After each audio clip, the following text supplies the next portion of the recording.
yo descubrí propiamente a The Rollins Band.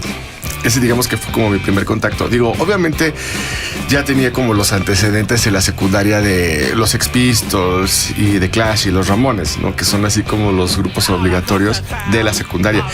Pero cuando yo descubrí a The Rollins Band, sí descubrí esa vuelta de tuerca que fue cuando a mí me atrapó del punk hardcore y que era como esta rabia, ¿no? Y esta violencia, digamos, si es que cabe, como más pura.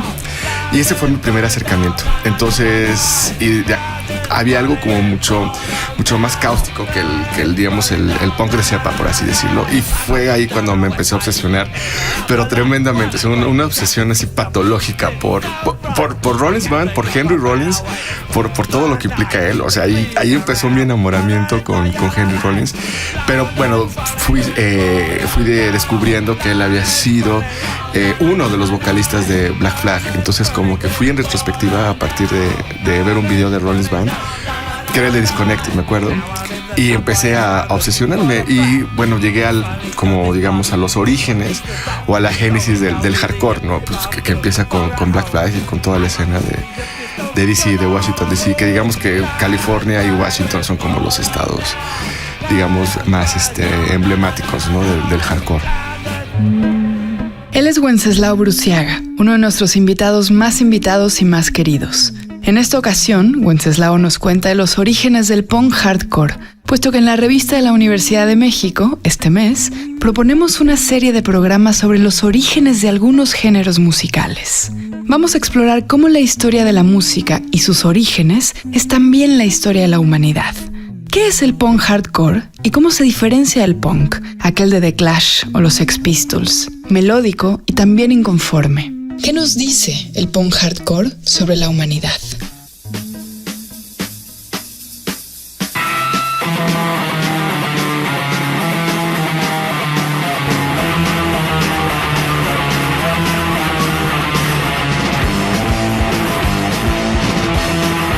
Una primera diferencia, nos cuenta Wenceslao, es la duración de las canciones. El minuto o minuto y medio del hardcore contra los 3 o 4 minutos del punk.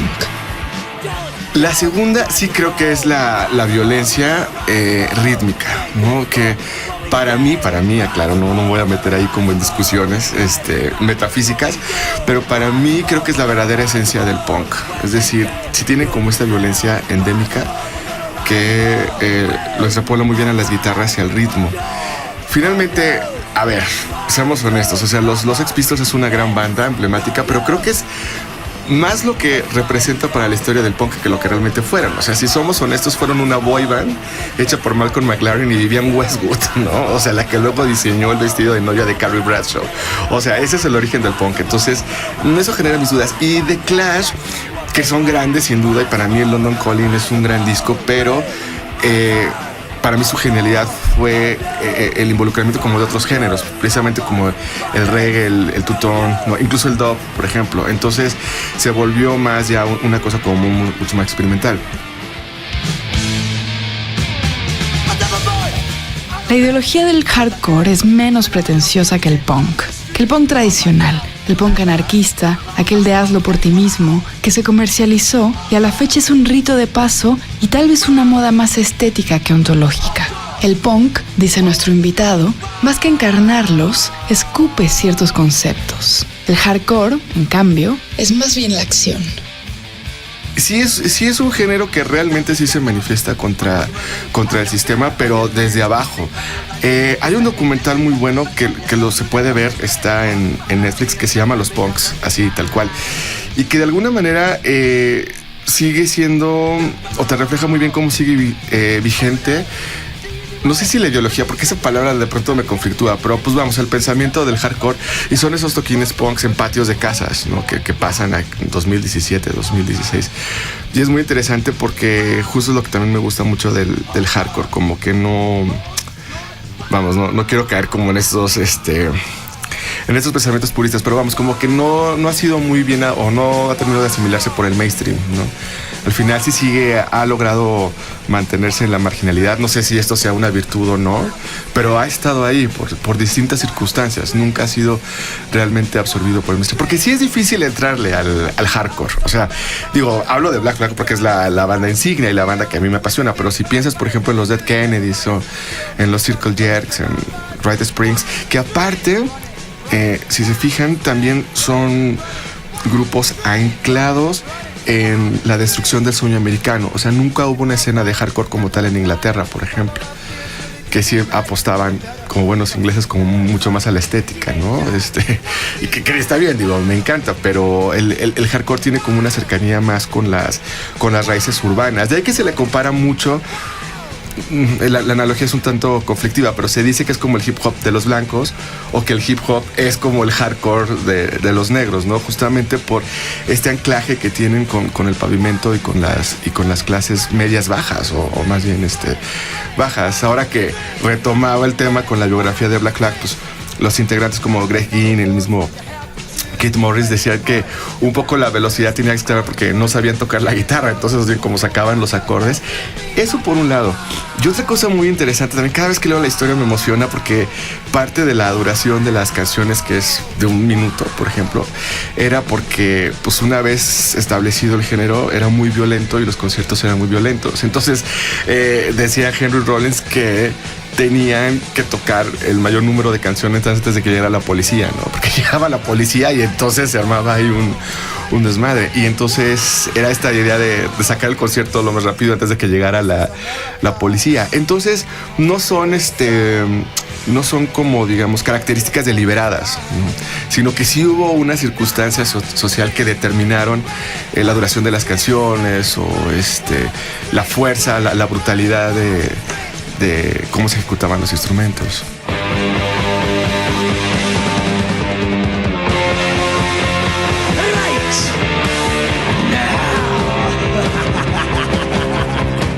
¿Cuál es el origen de estos géneros musicales paralelos y distantes?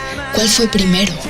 Lo primero fue el punk, definitivamente, ¿no? O sea, digamos, partiendo de los Ramones en Nueva York y Sex Pistols en Londres, que estamos en el 77. Y digamos, oficialmente, el primer disco de Black Flag saldría como por el 80, entonces hay como 3 años después, por así decirlo, que surge en el sur de California, como con los surferos medio white trash o con esta clase proletaria como un poco exiliada del glamour de California. De ahí surge propiamente el hardcore. Y la depuración justamente tenía que ver con las circunstancias, es decir, pues nada más me alcanza como para una guitarra, una batería y un ampli de segunda mano. Y eso es lo que depura, pero sin ser deliberado, ¿no? Si no son las circunstancias con las que tenían. Bajo ciertas influencias, o sea, sí se habla tenían influencias de los Stooges, por ejemplo, de Iggy Pop, ¿no? De MC5, de Black Sabbath, que de alguna manera, así digamos los especialistas, dicen que el hardcore es finalmente como canciones de Black Sabbath, pero a velocidad como en auto y de estrellarte, ¿no? Contra un muro. Y digamos que esa sería como un poco la génesis, pero obviamente es un movimiento después del punk que todos conocemos, ¿no? Y que a mí la verdad sí me gusta más el hardcore, o sea, sí es algo que...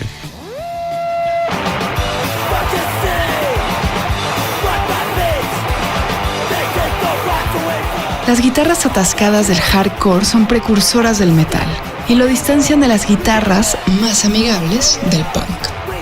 El disco de Black Flag, el My War, muchos metaleros lo citan como algo seminal para el metal que hoy conocemos, pero aparte la duración de las canciones, también el tempo del metal suele ser mucho más lento, ¿no? Y bueno, también es mucho más estrafalario y es con más lentejuelas.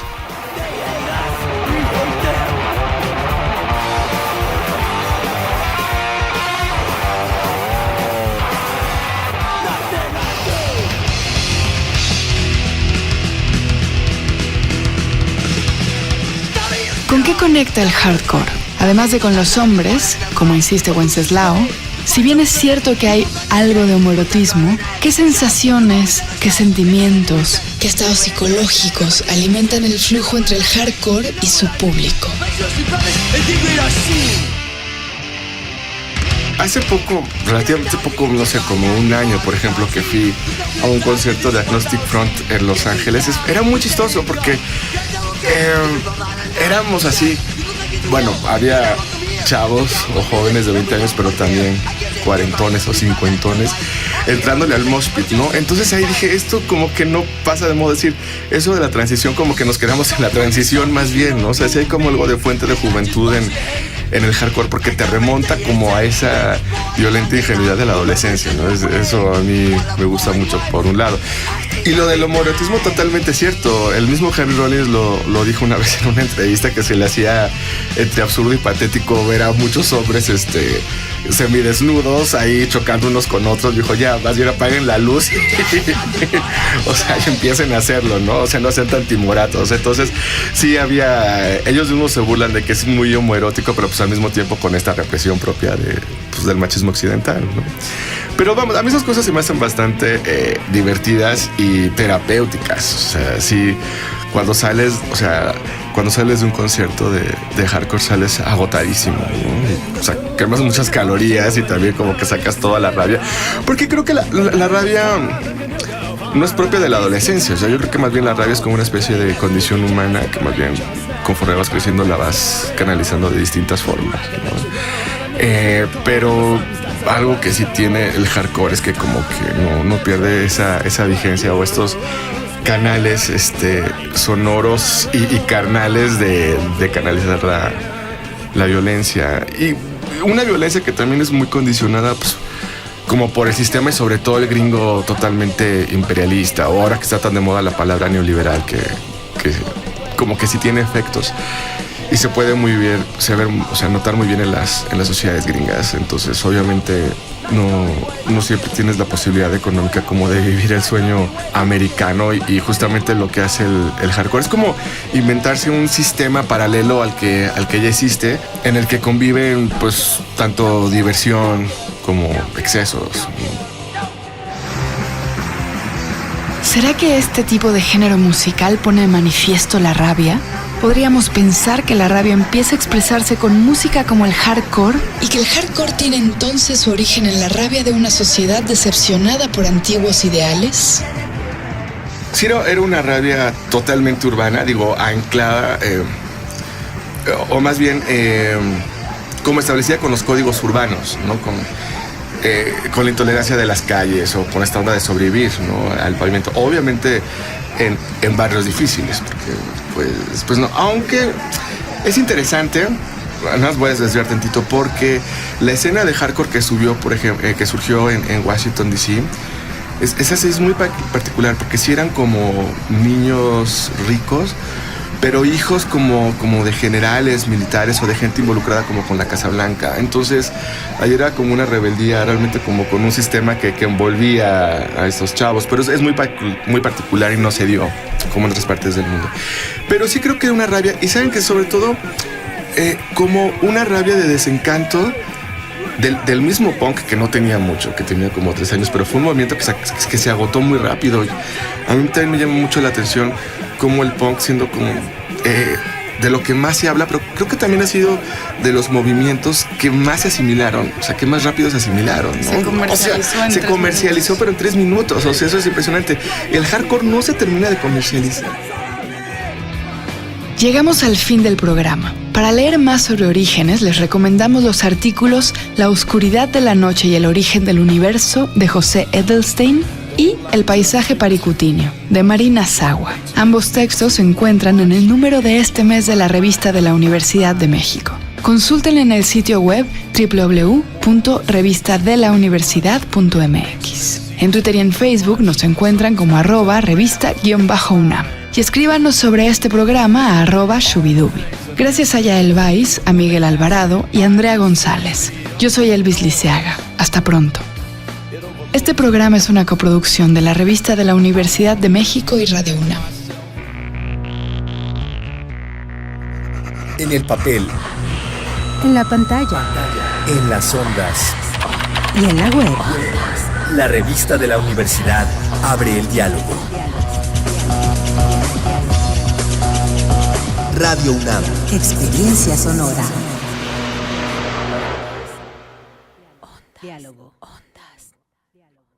Diálogo. Ondas.